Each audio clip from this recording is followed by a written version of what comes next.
Happy Friday, everyone. Welcome to the Wall Street Blockchain Alliance's Crypto Roundup, September 5th, 2025. Ron Quaranta here with my amazing co-hosts David Brill and Joshua Ashley Klayman. Good to see you all. We've had a break last week. Before we begin, our usual disclaimers. Obviously, nothing discussed is any sort of investment or legal advice, and that what we're discussing really are our own personal opinions and not necessarily the opinions of our respective firms. If you're joining us on LinkedIn Live, if you're joining us on X, and you've got questions or comments, please put them in the chat. David and Josh and I will address them as quickly as we can. David, Josh, how was your Labor Day weekend? It was great.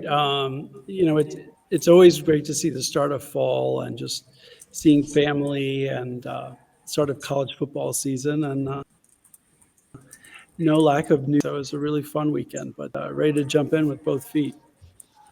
David, just for the record, Josh, I didn't share this with you yet, but every time something sports related comes up, I think about David. And I got the blast out from Robinhood saying you could do sports betting on some of the prediction markets. And I thought to myself, I'll bet you David's going to be doing that. David, Josh, it's good to see you both. There's actually been quite a bit of news. David, we'll get to the market stuff real quickly. Josh, should we chime in? I think there's been some really big regulatory items that popped up. Most recently, there's kind of collaborative work between the SEC and the CFTC. I think the big news earlier on in the week was the joint statement enabling spot crypto asset products and foreign exchanges having access to U.S. clients. That would have been unthinkable a year ago, Josh. How important is that announcement? I mean, I think it's incredibly important for a number of reasons, but also because staying away for a moment from what it actually says, just the larger picture of coordination. I mean, it's one thing, I think, I don't remember what year it was. Maybe it was 2018 or something like that when the SEC, the CFTC, and FinCEN had the joint statement, right, about KYC, AML obligations and things like that. But since then, I realize that this has nothing to do with that, but my point is that we saw under Gary Gensler, the SEC, and under the prior administration, a lot of what seemed to be a turf war between those two agencies, right? And a lot of times, I don't know. So I would just say having a coordinated dialogue that results in coordinated guidance, much as I have pointed as well to things like the President's Working Group's digital asset markets recommendations, which are holistic and cross-agency, right, for things to work together. Mm-hmm. That's how I see this. I think it's important, not just for what it says, but also sort of what it stands for in terms of a coordinated approach.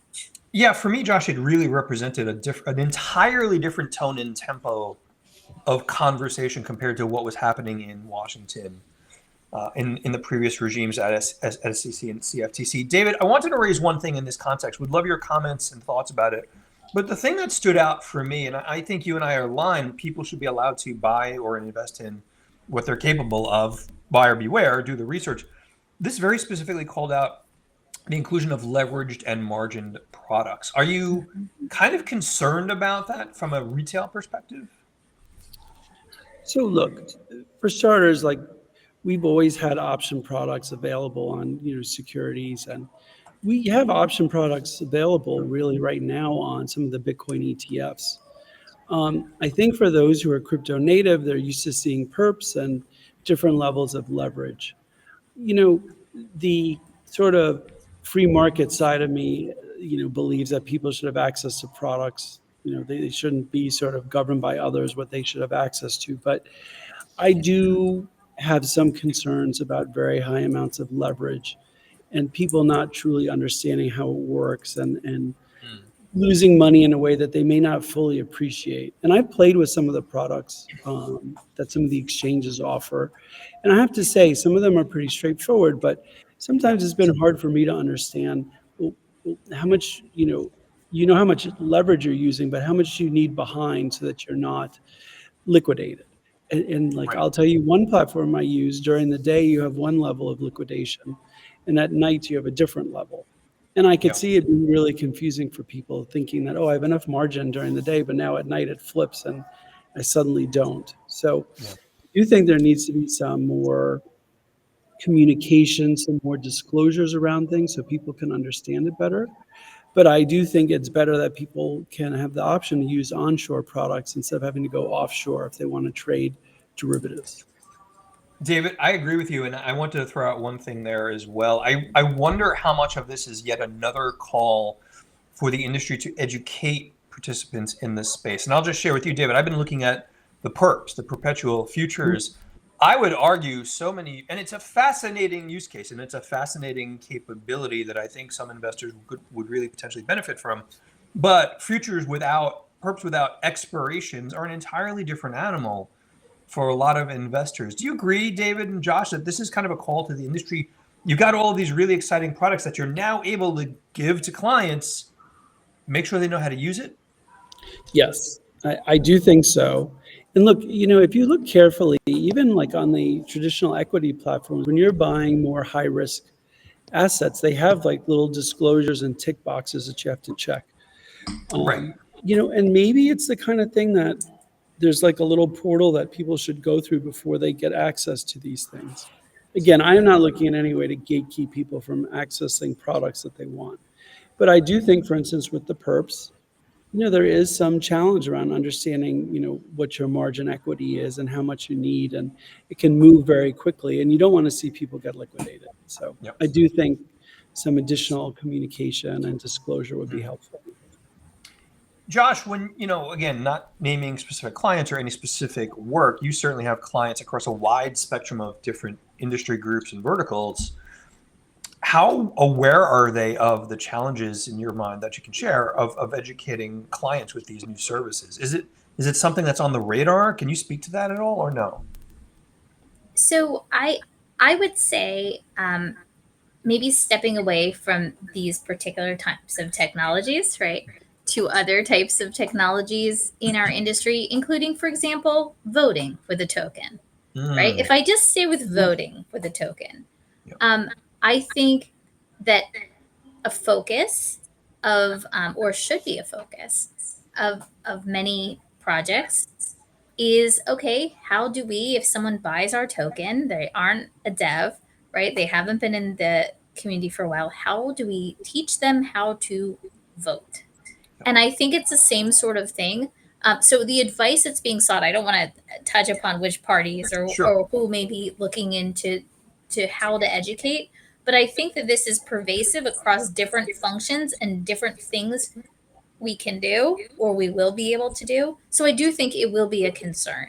That being said, I mean, I think stepping back further for a moment, some of the things like the hiving off, right, by the SEC staff and certain commissioners of certain types of digital assets that may not be considered to involve securities transactions. Yep. Part of, I think, what that's doing is to say, like, look, you want to go do this? Well, you're not going to have the SEC, the protection of the securities laws here. So I do think a part of this and the harmonization of these laws, I don't think it's because the agencies are like, yes, it's awesome, Right. do this. It's that the reality is this is happening.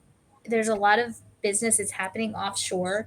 They're trying to find ways to address it, even when it occurs onshore, or even if it's offshore, if U.S. persons are in fact accessing. Yeah. But yeah, I do think that the whole user experience, user interface, all these sorts of things, but also the risks. I mean, these are things that people should be worried about because, of course, in the event of a loss, I mean, what do folks often do? Yeah. Josh, it's a really good point, and I certainly don't want to imply for anyone, and you both know me for a long time, that the regulators have opened the floodgates and they certainly understand the dynamics of this and the importance of industry participants kind of educating their clientele. David, Josh, I wanted to rip up the script a little bit if I could on this, because the thing that jumped out at me about both SEC, CFTC announcements, call it in the past week, I think, was really this understanding that they're doing this even without a market structure bill. Mhm. And I guess one of the questions that pops into my mind, David, Josh, I would love your perspectives on it, is what if the market structure bill is notably different from what SEC and CFTC are moving forward on? Or is there that danger that market structure it's not the perfect bill, but it's worse than what regulators are putting forward? How would we respond to that? Ron, that's a great question. My sense is that there is there is communication between the legislators involved in the bills, in the market structure bill, and what those are doing, so that one isn't getting out of step with the other. And obviously, as you know, even after legislation is passed, the agencies are tasked with rulemaking. And so a lot of that rulemaking will reflect what legislation may be approved. So this may be a way of the agencies to sort of get ahead of it and start drafting the regulations around what they think market structure will look like, and not the other way around. So I'm not sure that will be necessarily an issue. And I Yeah. do think they will be dialed in if market structure bill were to pivot in ways they hadn't contemplated. But I do Josh, think that we do have to give the administration credit, because I don't think if it didn't come from the executive branch that, this is a priority, that these kind of activities like with the SEC and the CFTC working together would have occurred. go ahead, I Josh, agree please wait. 100%. I think David put it very well. Of course, like for example, if we look at the Genius Act, it's not effective yet because we still Right. need the rules and regulations, of Treasury and others to implement. And so I think the regulators, I agree 100% with what David said about this message coming down from the administration. But also, sorry, I hear a bit of an echo myself. I'm wondering if I should take off these headphones. But David, do you hear in an any echo? event, you guys don't hear it? I don't hear it, but if it's easier Okay. for you, Josh, then take them off, whatever's easier for you. Now you can't hear. Hear Okay, me? there you go. Yeah. We can hear you now. All right, great. So sorry about that. I think also and I still hear myself, but I'm going to keep going. The regulators are faced with activities that are happening right now, right? And if they're not going to be, they've very publicly shifted from enforcement first, right? And so I think this leaves a bit of a vacuum in terms of some of the activities that people are engaging in, and how do you send messages. I do agree that this helps shape the trajectory of perhaps where the legislation ends up. But I Mhm. also wonder if the legislation were to end up in a materially different position from where the regulators are right now. I would hope that this wouldn't be the case, but I guess if the treatment were materially better, quote, better, under the current regulatory approach, then, the president doesn't have to sign the bills into law. Josh, fair point. Let me add one last thing to that, if I could. Is the door still open to industry comment? I mean, WSBA and so many other organizations, so many participants in the space have provided to different acts, both in the Senate and the House, different drafts rather, as well as to regulators. Josh, David, is that door still open, and should industry continue to have those conversations? Yeah. Yeah, absolutely. Both on a letter writing or responding basis, and also working, for those who do work with lobbyists, I certainly would highly encourage that. These conversations are fluid. You have the dynamics of, besides just the bill themselves and what's in the bill, you have the two-party dynamics, and there may be some things one group wants that the other doesn't, and there may be some horse trading. So I think it's really important that whatever consensus is reached on the bill, that it reflects what the industry wants, or at least the majority of the industry. Yep, David, Josh, we will do likewise and continue to do so. Josh, I'm sorry I cut you off. Go ahead. Oh, no worries. I was just going to say, yes, of course, I think it should continue. And in fact, one of the things that was announced, actually, I believe today, was this joint roundtable that's scheduled for September 29th, focused on regulatory harmonization. and that's an SEC CFTC roundtable focusing on innovative financial products, especially in the areas of crypto, as recommended by the President's Working Group's report. So I think there is an invitation for stakeholders to participate, and they're hoping that this signals proactive engagement with market participants. Yeah. Josh, David, I'm with you 100%. We'll probably work to participate in that. Is that happening in DC, Josh? Do you know? I have to double check, but I would imagine so. But I just recall reading about it. Let me see if I can find that out.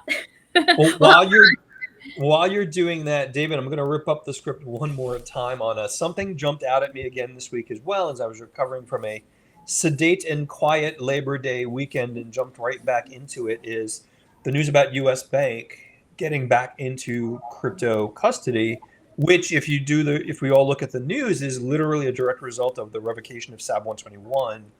David, is this going to be the start of a cascading effect of more banks getting involved in crypto on behalf of their clients?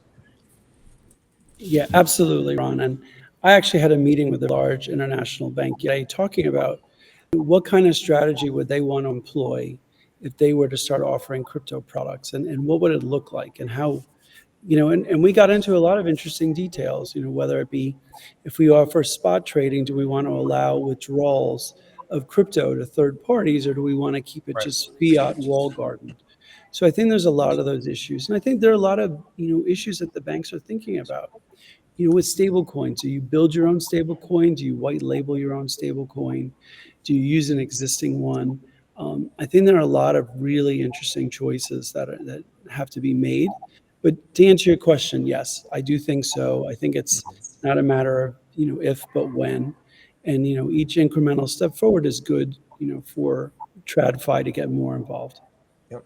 Josh, from your perch in the work that you do, again, not mentioning clients or what type of clients they are, but are clients waiting on deeper bank engagement in the digital asset space? I mean, I don't know that they're necessarily waiting on it. I would say right now, well, actually, I should say this. Some of my clients are banks, right? So definitely similar to what David noted, like many are forging ahead in one way or another, whether it relates to stablecoins, whether it relates to some kind of custodian or sub-custodial offering, it relates to, potential lending programs secured by crypto, all kinds of things. And also I would say another big piece of it is, moving back into providing traditional banking services, right? And also potentially investment banking services to crypto native and crypto related participants. So I think all of this is happening at banks. There's also obviously beyond what I think of as crypto, there's the whole financial market infrastructure type discussions going on, which does involve tokenization, right? Yep. Significantly, but I think that the crypto native folks, they're moving forward with their own offerings, and frankly, I think what we've been seeing in many cases reminds me of what we used to see with the keep big tech out of finance bill. Remember that? Yes. I think that, and we're seeing this, with the bank lobby and some proposed changes to the Genius Act and things like that, where I think there's a bit of competition as opposed to waiting for either side. Yep. David, Josh went into the deep end of the pool on a topic I put a question mark next to, which is the pushback from banking industry on stablecoin legislation. Is this simply, and I know we've talked about it in the past, David, but I'm still curious, are these firms trying to protect their franchises, or are these firms trying to help evolve stablecoins in the United States? That's a very provocative question. You can say no to that, David, if you choose. I would just say that incumbents always prefer things the way they are, unless it benefits the incumbents. So if there's issues with changes and the incumbents don't feel like it benefits them, they'll voice their concerns about it. I think that's the the best way I could go about describing it. Did you hear how elegantly, Josh, he did that, by the way? Yes. Yes. I mean, I will say, like, some of the concerns that have been articulated through a customer first kind of lens, Yep. right? Like customer protection. But I do think, yes, I think I agree with what David said. I think that plays a role as well. That being said, I would say like everyone, it seems to me, maybe not everyone, but both sides, if we're going to say it that way, seem to be moving in similar directions, right? Yeah. I think that building on what David said, and I think we see this from both sides, not only is there, the incumbent, resisting change aspect that I guess all of us have in our own way, but also if someone perceives that competitors have an advantage where they don't, and that the reason why they might not have that same advantage has been based on ideas, at least from regulators, of customer protection. Right. Right. David, did you want to add something to that? I know I cut you off a bit earlier.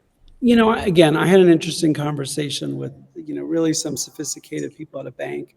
And one of them said to me, how would you handle a situation where one of the exchanges is offering rewards or interest or something, however you want to characterize it, for holding a stable coin, but they're not necessarily required to do the same things the banks would do if they were offering that same positioning.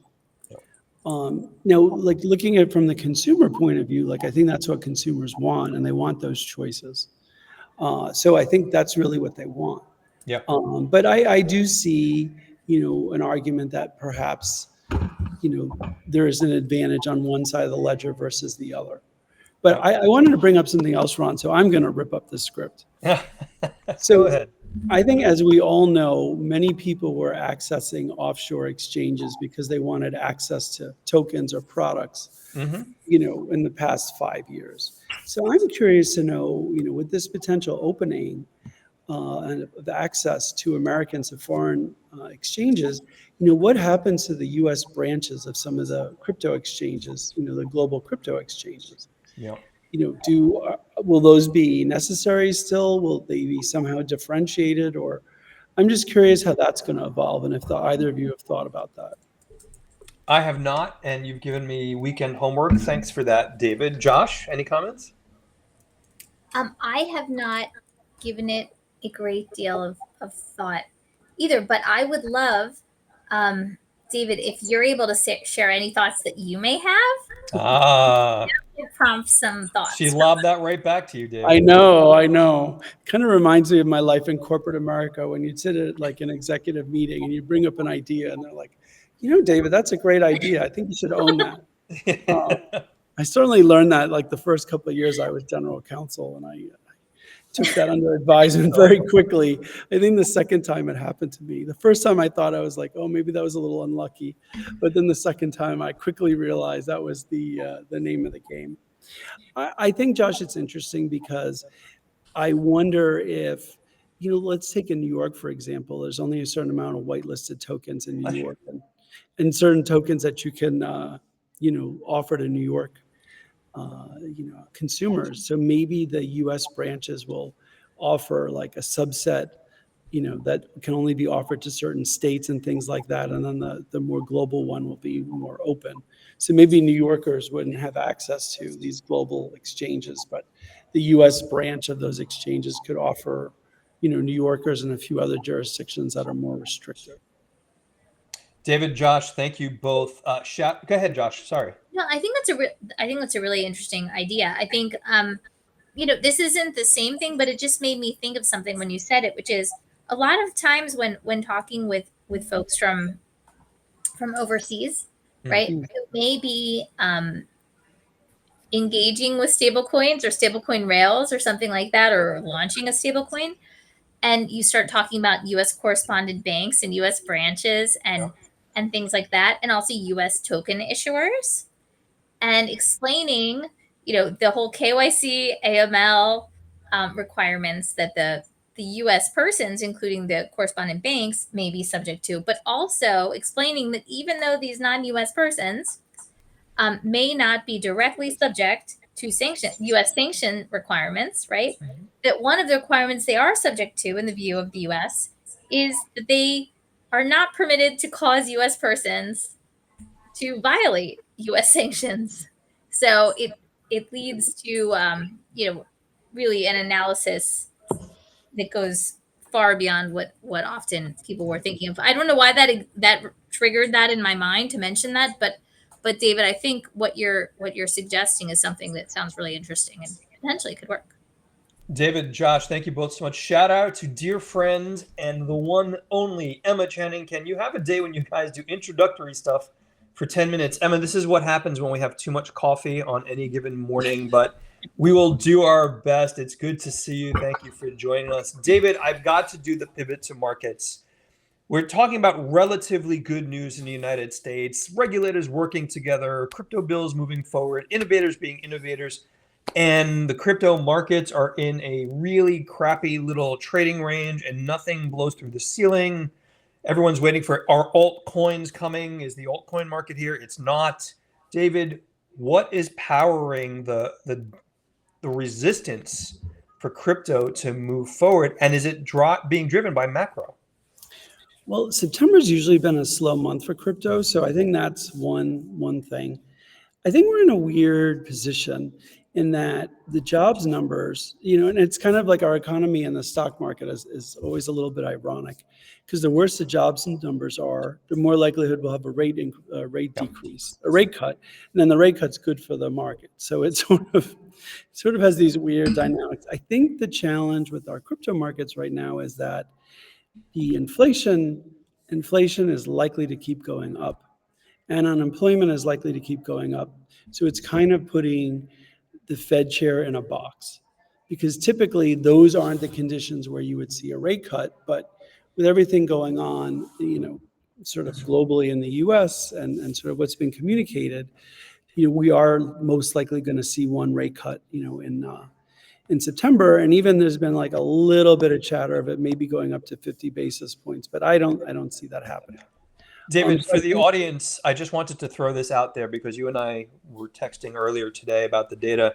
Payrolls came in today in the United States, 22,000 new jobs. They were expecting more than 3 times that, I think 75,000 new jobs. And David, the one other thing I'll throw out there for you and I and Josh to talk about, it's always the revisions. Data, the June jobs numbers were actually a loss. Yep. We lost 13,000 jobs in June.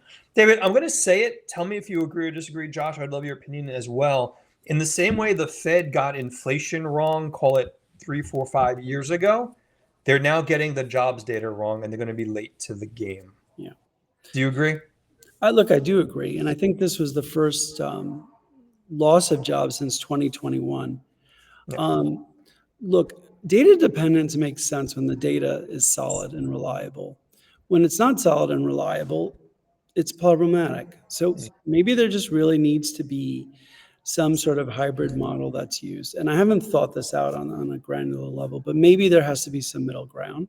And look, at least, the administration has acknowledged that the status quo isn't working. I don't know if they have the answer either, about how to address that, but this kind of phone call and sort of doing that part of it, that just is not working. And there needs to be some sort of more systematized way to go about it. The last thing I'll say is that with the job losses and creation, not commenting on our country's immigration policy, but we have had a dislocation in immigrant workforce. And I wonder in some way, are we not necessarily losing jobs, but more that there's some jobs that were not being filled right now? And maybe that's some of the numbers that we're seeing. So not necessarily real job losses, just some dislocation in jobs that haven't been replaced. Yeah. Josh, what are your thoughts about this? And I'll apologize to the audience and to Josh and David. The most panicked text message I had sent to David and Josh in a long time was, it looks like the Bureau of Labor Statistics data is delayed and we might not get the numbers.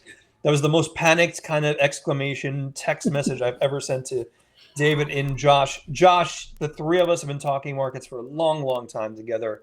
Would love your thoughts.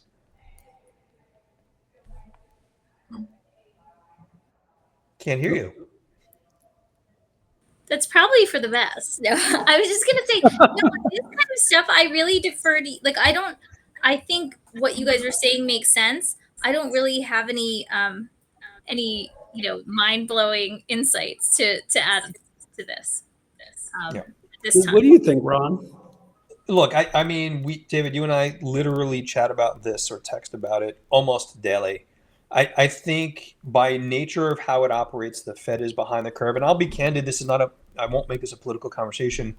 Fed governors getting sued and all of the allegations of who should be fired, none of that makes for good, easy, coherent monetary policy in any country. So to me, all of this is reflective of what the three of us and all of our audience knows, which is chaos and uncertainty never mean good markets. And it means we're going to miss important data. It means we're not, or the Fed at least, will not be able to respond in a timely manner. And that to me informs the stuff we're seeing in the regular equity markets, the stuff we're seeing in crypto. I mean, we were bumping up an all-time high. David, what was it, 124,000 not too long ago? And we've got institutional engagement. We just can't seem to get out of our own way because of how the Federal Reserve and how the government is operating with the data we all need to digest. I think it's unfortunate, but it also talks about the fact that how we ingest data needs to be improved. Yeah. And look, I will say this. We do need to think about that. I will say this on a year-to-date basis, crypto and Bitcoin and somewhat Ethereum is doing better, but it is trailing on a year-to-date basis. But on a 12-month basis, Bitcoin is still up somewhere near 90%, and Ethereum is still doing really well. I had the numbers in front of me, just flashed away. I think there's some consolidation here. I do think that we will see one more rally. And I do think we will have some sort of altcoin season. But I will say on the back of that I do suspect there to be a significant retracement after that. So, and look, I think also that our stock market is toppy. Not again that we're giving, trading advice, but I think our stock market is toppy. I feel like, there's only so much further it feels like we can go before we have a retracement in the market as well. So I think generally speaking, for crypto, I do think we have another leg up. Yeah. But I do think that at some point we'll see some meaningful retracement. I mean, David, to that point, when we look at regular markets, the forward PE on a good part of the S&P is high 20s or higher in some instances. Again, none of this is investment advice, folks, but it does feel a little frothy. And you've got to imagine some people pulling a little bit of money off the table, particularly, I'm just going to say it, David, leading into a holiday season in the next 3 months or so. Yeah. And look, there's all these factors going on. And I do think something we need to consider is the idea of tariffs, I think, are important. And I think they've been discussed at length. But, are they going to affect the holiday shopping season? And if it does, what are the repercussions of that? And again, I'm not saying that it will, but it feels like there will be some impact. And if it does, what does that mean for the economy? Especially on the retail and consumer side, who stayed really strong throughout this. I'm worried about my Bentley order, David. I'm going to be perfectly honest with both of you. David, Josh, we're running up on time. Josh, I was hoping to end with one more rip up of the script with you. In a little over 2 weeks, you and I will be in London hoisting a pint or three at a really great event with Global Legal Group. You'll be on a panel. I'll be on a panel. Josh, in part of the prep, I want to add an international angle to some of this. For a long time, the three of us have been in the crypto space, and we looked overseas, right? It was UK is doing an innovative stuff. Think MICA, or think whatever FCA is doing, Singapore, UAE, for example. In the conversations with my UK colleagues now, their perspective is entirely different. It's entirely the United States is racing ahead.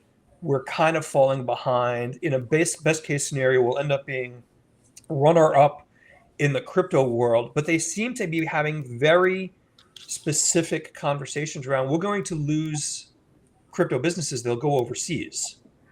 Josh, are you hearing the same thing? I mean, you've got a pretty big global remit. Would love if you're hearing that kind of dichotomy.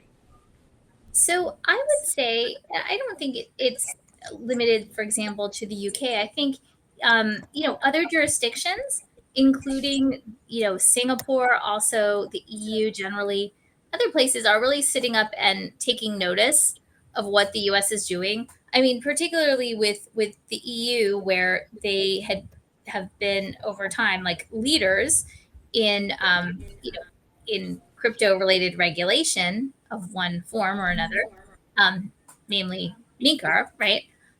Just saying, okay, maybe the U.S. is taking the lead, which of course the U.S. is trying to do. I will say Yep. my colleagues, I should say this, my colleagues in the UK and throughout the world, they remain obviously very active. So I don't think they're personally worried about that. But I would say it's an exciting time, certainly for us in the U.S. Um, I I think being able to say the U.S. is open for business, is a really great thing to be able to say. And actually, I think that regulators around the world really are looking to the U.S. to see what the similarities are and what the differences might be, including around stablecoins. I know for a fact that certain regulators are actively involved in that. And next week, I'll actually be. I had written about it on LinkedIn if anyone saw, but I will be along with a group of folks participating in the all-party parliamentary group on digital assets. Um, like on the first roundtable, international roundtable for best practices. So I think this idea of, well, I don't know exactly what I'm saying, except just that I think that just as we have looked to other jurisdictions to try and get an idea about what the US should be doing, other Mhm. jurisdictions are very interested in knowing what they can learn from the Yeah. US and other jurisdictions. Josh, thanks so much. Josh, David, we're about at time. I want to give you both a couple of moments for last things that you want to add. We're back. It's been 2 weeks. I feel like there's another hour of things we should be catching up on. David, what's your weekend looking like, and what can we expect from you coming up? Well, besides doing work, I am thrilled that the start of the national football season has come upon us. So I will certainly be enjoying that. I'll really be doing a lot of reading this weekend. I want to, read these different releases that have come out. I'll be looking at the markets too. Like you said, Ron, it's sort of we're at an interesting inflection point and sort of where are we headed next. And then, even though I was invited and can't join you both for your speaking in London, I'm certainly going to be looking forward to hearing the both of you talk about it. And the last thing is I wrote an article, I co-authored it with one of my colleagues at FTI, and hopefully that will come out. And we're really, leaning into what diligence looks like in some of these transactions that are being done in our space. And I think that'll be a good read for everybody. And obviously I'll share it with everybody once it gets published. David, thanks so much. Josh, last comments, and I'm sorry about the technical issues. We will look into it. Oh no. It's definitely, it must be on my end. It's just I apologize to the viewers. I keep hearing an echo of my own voice, which keeps like throwing me off a little bit this time. Yeah, I mean, I'm looking forward to the weekend and next week. As I mentioned, I will be traveling to London and back for this event at Parliament, and I feel kind of excited just to be going to Parliament, honestly. Um, Nice. but yeah, just kids are back in school as of the past day. Yeah, just enjoying. Is the Parliament session, is any of that recorded, Josh, that you can share later on, or no? I don't think it's recorded, but I'll Okay. find out. I know. Yeah, I don't know. I know I'm allowed to announce it, but We'll need pictures. yeah. David, Josh, thank you both so much. For everyone in the audience, again, thank you so much for joining us. If you have additional questions for me or David or Josh, info@wsba.co. A couple of really quick announcements. We recently hosted a webinar last week on quantum computing and crypto and cryptography and blockchain. Fascinating conversation sponsored by WSBA members Texture Capital. Shout out to Richard Johnson. Shout out to the team at Bolts Technology. The video will be online, and I've learned more than I ever wanted to about qubits, and it is frighteningly technical. But if anyone's really interested, it'll be available starting Monday on our YouTube site. And then, David, Josh, I'm just going to make one more announcement. Our October 23rd event, the WSBA Crypto and Blockchain Summit, live in 3D in New York City. You can see David Brill on stage, Josh Klayman on stage, a whole bunch of other members, plus networking and cocktails. Afterwards, we will have the agenda. It should be available now online. If you haven't had an opportunity to register, please do. It'd be great to have you join us in person. More news soon. But David, Josh, it's great to see you both. It's been too long. Emma Channing and all of our other viewers, thank you so much for joining us. We will be back next week. Have a great weekend. Bye-bye. Thank you. Bye, everybody. Bye.